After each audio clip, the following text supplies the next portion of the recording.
Welcome back, and we're going to begin on part 2 of chapter 3. We're going to talk about standards of care, duty to act, and abandonment. So our standards of care, this is the manner in which you're required to act or behave. And the standards of care can be based on your organization's culture or the culture of your local area. So you want to make sure that you blend in, that you are following their rules and procedures as they have established in their community and their local service. So while you're doing this, you also have to be concerned about safety and welfare of yourself, your partner, your patient, and others around. You want to make sure that you're not going to cause them any further harm in your actions or your inactions or in the words that you say or the things that you do.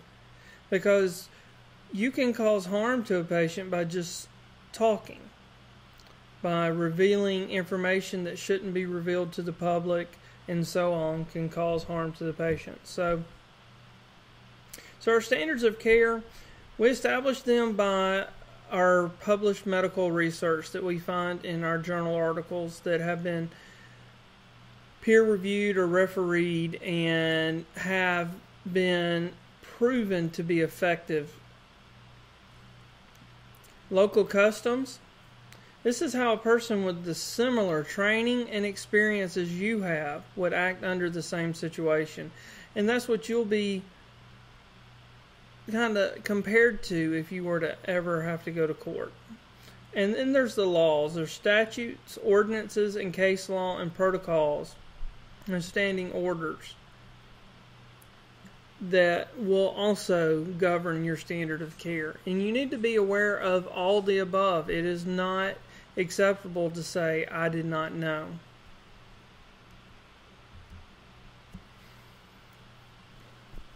So, to continue, your standard of care is also established by professional or institutional standards.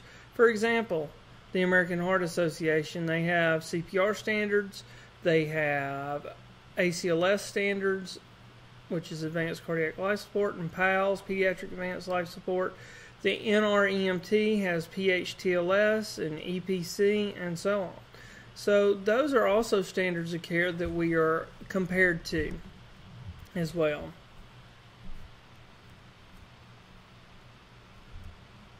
So a duty to act, what does that mean? That means that you are to perform your duties when called upon.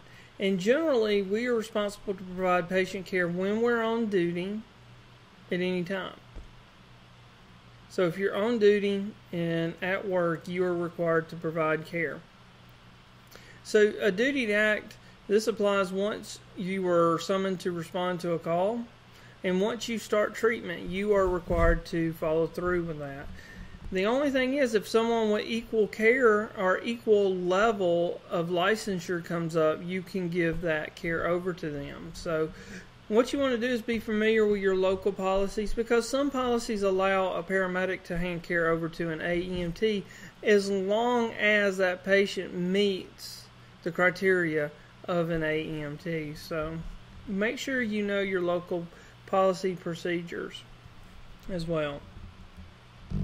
So abandonment, this is a unilateral termination of care by the AEMT without the patient's consent. So you cannot just leave unless there are some situations where you are allowed to leave. And one is if your safety is in danger. Now, that doesn't mean that you're scared or you think something may happen.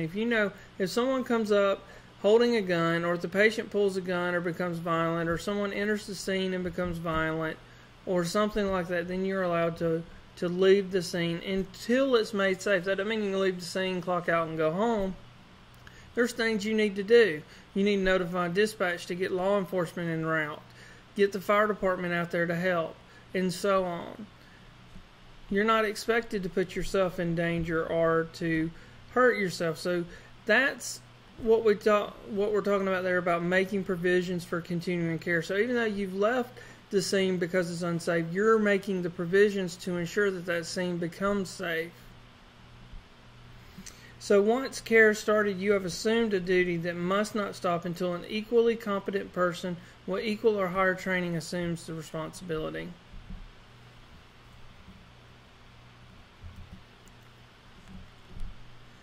So abandonment, this is a serious matter.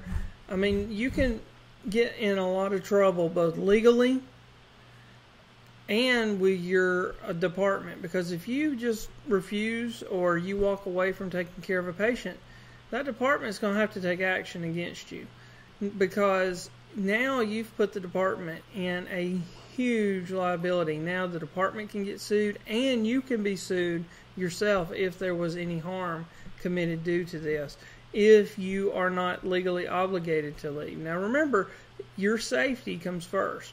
But you just can't leave. You have to make provisions to take care of that patient. You have to be making effort to get help to that patient. One common place that abandonment happens is at the emergency department, where we go into the emergency department and we turn care over to a patient care tech. And that patient care tech may be an EMT basic. They may not even be an EMT. They may have just took a 1 or 2 week training class at the hospital and they became patient care techs, or they could be a CNA or a med tech or something, but they're not equally trained to you, and if you leave them there, then you could be liable for abandonment. So you want to make sure that you turn care over to someone who is equally or higher licensed than you, and you want to make sure you document who you turn the patient over to, and you get that person to sign your patient care report.